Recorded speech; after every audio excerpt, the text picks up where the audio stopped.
एषोऽति चपलो दैत्यान् बाल्ये विनाशयत्यहो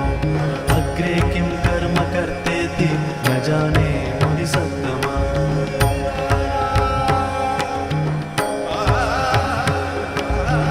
दैत्यानानाविधा दुष्ट साधुदेवद्रुः खलाः अतोऽस्य कण्ठे किञ्चित् त्वं रक्षार्थं बद्धुमर्हसि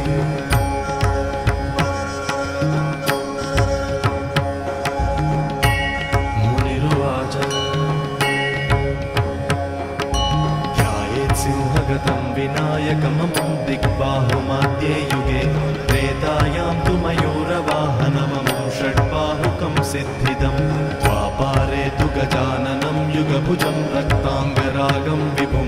तुर्ये तु त्रिभुजं सिताङ्गरुचिरं सर्वार्थदं सर्वदा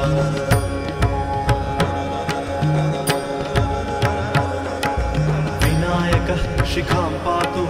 परमात्मा परात्परः अतिसुन्दरकायस्तु मस्तकं सुमहोत्कटः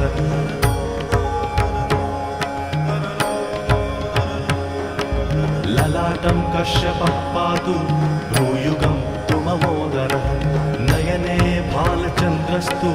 गजास्य स्फोष्ठपल्लवो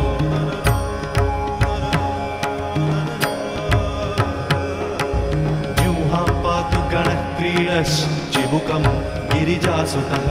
वाचं विनायकः पातु दन्तान् रक्षतु विघ्नः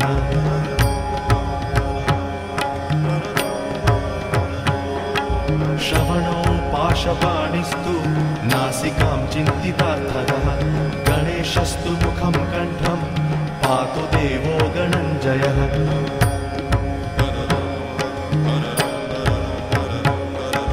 स्कन्धो पातु गजस्कन्धः स्तनो विघ्नविनाशनः हृदयं गणनाथस्तु हेरम्बो जठरं महान्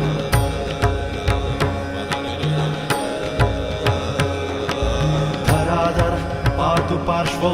पृष्ठं विघ्नहरः शुभः लिङ्गं गुह्यं सदा पातु वक्रतुण्डो महाबलः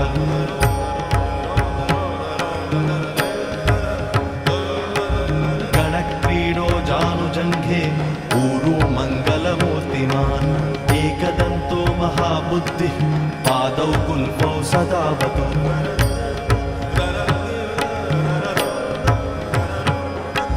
क्षिप्रप्रसादनो बाहु पाणि आशाप्रपूरकः अङ्गुलीश्च नखान् पातु पद्महस्तोरिनाशनः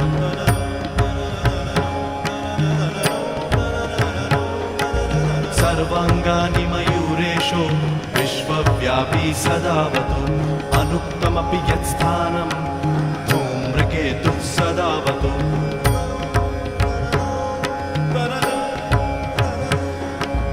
आमोदस्त्वग्रतः पातु प्रमोदः पृष्ठतोऽवतु प्राच्यां रक्षतु बुद्धीश आग्नेयां सिद्धिदायकः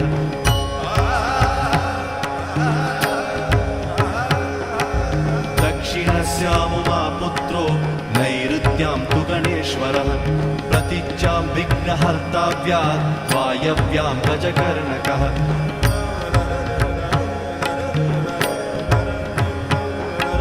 कौबेर्यां निधिपः पायात् ईशान्यामीशनन्दनः दिवाव्यादेकदन्तस्तु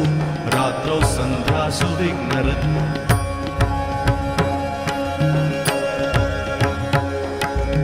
राक्षसासुरवेताल ग्रहभूतपिशाचतः पाशाङ्कुशधरः पातु रजः सत्त्वतमः स्मृतिः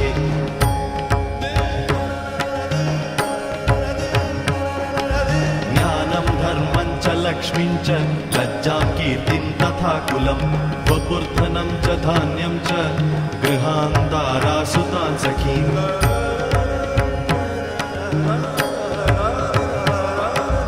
सर्वायुधधरः पौत्रान् मयूरेशोऽवतात् सदा कपिलो जाविकं पातु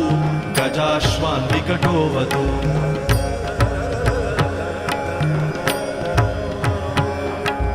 भूर्जपत्रे लिखित्वेदं यः कण्ठे धारयेत् सुधिः न भयं जायते तस्य यक्षरक्षः पिशाचतः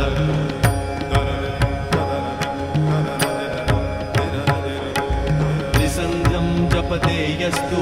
वज्रसारतनुर्भवेत् यात्राकाले पठेद्यस्तु निर्विघ्नेन फलं लभेत्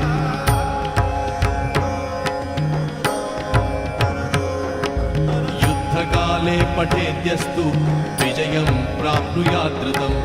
मारणोच्चाटनाकर्षस्तम्भमोहनकर्मणि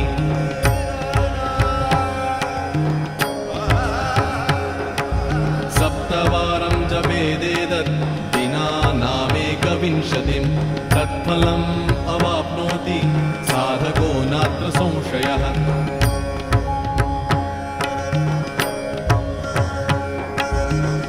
एकविंशतिवारं च पठेत्तावद्दिनानि यः कारागृहगतं सद्यो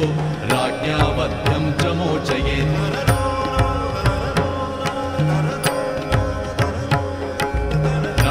दर्शनवेलायां पठेदेतत्त्रिवारतः स राजानं वशं नीत्वा प्रकृतिश्च सभां जयेत्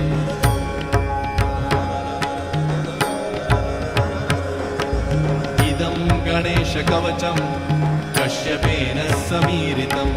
मुद्गलाय च तेनाथ माण्डव्याय महर्षये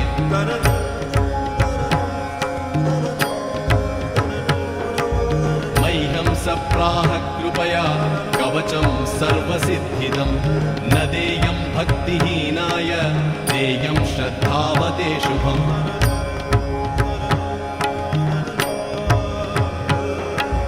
यस्यानेन कृता रक्षा न बाधास्य भवेत् क्वचित् राक्षसासुरवेताल दैत्यदानवसम्भवा